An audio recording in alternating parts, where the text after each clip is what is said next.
صباح الفل يا صباح الورد. النهارده يا جماعة معانا فعل اسمه aufstehen بمعنى يصحى من النوم يستيقظ، وده الفعل اللي أنا كل شوية أستخدمه. يعني مفيش يوم يعدي عليا إلا وأستخدمه.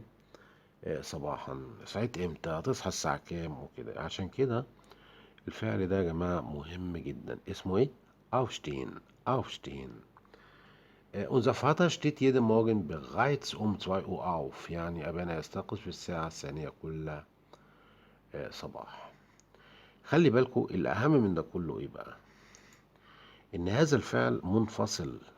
يعني بصوا، steht هنا جات في المركز الثاني، وأوف جات في المركز الإيه؟ الأخير. طيب يبقى ده اسمه فعل منفصل. يعني اللي ما يعرفش الأفعال المنفصلة يعني إيه، أهو درس مليء بالمعلومات عن الأفعال المنفصلة. يعني فعل زي ده ممكن يخليني أفهم كل الأفعال المنفصلة. فعل aufstehen معناه ينفصل، يستيقظ، وده فعل من الأفعال المنفصلة. Unser Vater steht jeden Morgen bereits um 2 Uhr auf. الأهم من ده كله إيه؟ إن أنت لما يجيلك درس سؤال في امتحان البي 1 أو البي 2، يقول لك اختار هتعمل إيه بقى. هيجي لك المقطع ده في الاخر اهو اهو. ماشي، خلي بالكم معايا. اهو. طيب والفراغ ده بقى نحط فيه ايه، نكتب فيه ايه؟ طيب هما انفصلوا عن بعض، يعني كانوا متجوزين وانفصلوا. اه, شتين هنا هيتحط في الفراغ اهو. يبقى احنا عشان كده هنختار المقطع شتين اللي هو المقطع الأساسي أو الفعل الذي يصرف مع الإيه، الاسم أو الإيه، الضمير. خلي بالك من الحتة دي جدا. Unser Vater steht jeden Morgen bereits um 2 Uhr auf.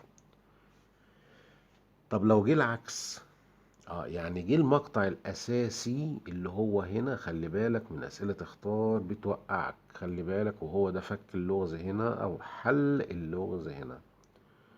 ايه ده، وانا عندي حاجه اسمها افعال منفصله في الالماني؟ ايوه عندك كل حاجه في الالماني، انت لسه شفت حاجه. unser Vater steht jeden Morgen bereits um 2 Uhr فراغ. الفراغ ده بقى نحط فيه ايه؟ في steht هنا. طب ايه اللي بيجي مع steht؟ لازم اكون حافظ الفعل المنفصل او التغنبار فيربن. يبقى نحط على طول auf عشان الفعل اسمه aufstehen. طيب جميل جدا، حلو قوي لغايه دلوقتي. خلي بالك بقى قبل ما اشرح السؤال ده ترجع لدروس البيرفكت. دروس البيرفكت ورا هم حلقتين تدور عليهم وتجيبهم. انا عاملهم على حلقتين ممتعين جدا، هيفيدوك قوي قوي قوي. mein Vater 8 Uhr aufgestanden. شوف اللغز الغريب ده بقى. هنا في بيرفكت، تصريف ثالث للفعل بارتيسيب بيرفكت، اللي لو جه في الاخر على طول الفراغ ده لو جالي في الامتحان هنحط هابن او زين. دي القاعدة. هي القاعدة دي بتقول ايه؟ البرفكت تتكون من هابن او زين في المركز الثاني، او الماضي يعني تتكون من هابن او زين في المركز الثاني، زائد التصريف الثالث للفعل. موضوع فين؟ في ام اند ديزاتسس او نهاية الايه، الجملة. طيب نحط ايه هنا؟ خلي بالك ايست ليه؟ عشان افجستاندن بياخد زين، وزين اللي هي يكون، هي مش هيبقى لها اي ترجمة هنا خالص. استفاد ما تملش، الحاجات دي هتفيدك جدا في الامتحان. mein Vater ist um 8 Uhr aufgestanden. صحي بابا، صحي الساعة ايه، الساعة 8. يبقى هذا الفعل يدل على انتقال من حالة إلى أخرى، عشان كده بياخد زين هو. ومجموعة الأفعال التي تدل على انتقال من نقطة إلى نقطة. عشان كده بقول لك عشان تفهم الدرس اللذيذ والجميل والرائع ده ارجع لفيديوهات البرفكت أو كيف تفهم الماضي.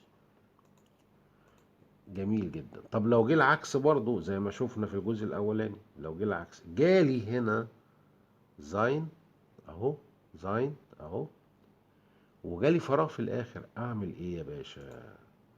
اختار mein Vater ist um 8 Uhr aufgemacht ولا mein Vater ist um 8 Uhr geschrieben ولا mein Vater ist um 8 Uhr aufgestanden. طبعا معروف هنا في الزين، ده ما بياخدش زين ولا ده بياخد زين.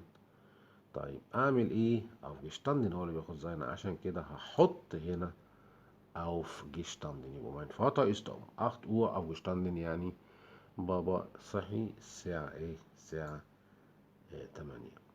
ما تنسوش يا جماعة دعوة حلوة ولايك وتشيروا لزمايلكم الدرس الجميل ده.